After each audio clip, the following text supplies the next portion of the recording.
Grabe guys, ang lakas ng ulan. Dito sa May High Falls. Sobrang lakas ng tubig oh. Saan nyo yan? Yun. Woo!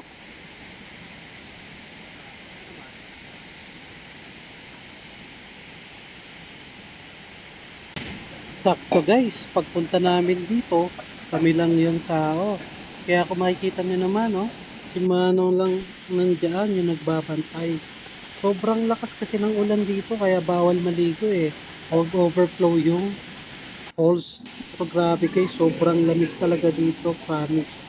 As in, yung tipong hindi mo kakayanin yung lamig para maligo. Ganon kalamig dito sa Maya Falls. Pero wala tayong choice. Kailangan nating maligo kahit mag-isa tayo. Pero grabe guys no, unang lubog pa lang dito sa tubig na ito. Hindi ko na talaga kinaya yung lamig. Pero syempre, for the sake na may experience lang, para nasa natin kung paano maligo sa malamig na ilog, yung ginawa natin ito. At talagang nakaka-refresh yung tubig dito guys. Sobrang lamig. Talagang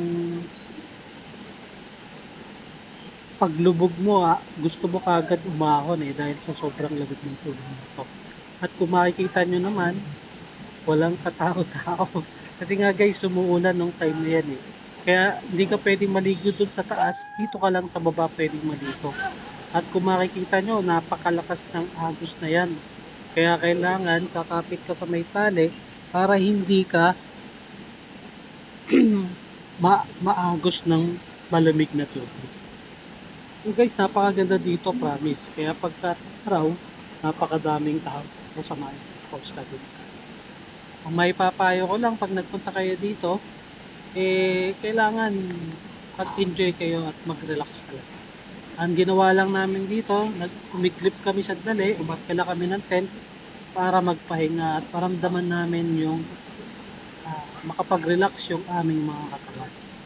Kaya guys, pag nagpunta kayo dito, kailangan maligo kayo para mas ma-experience niyo yung lamig na.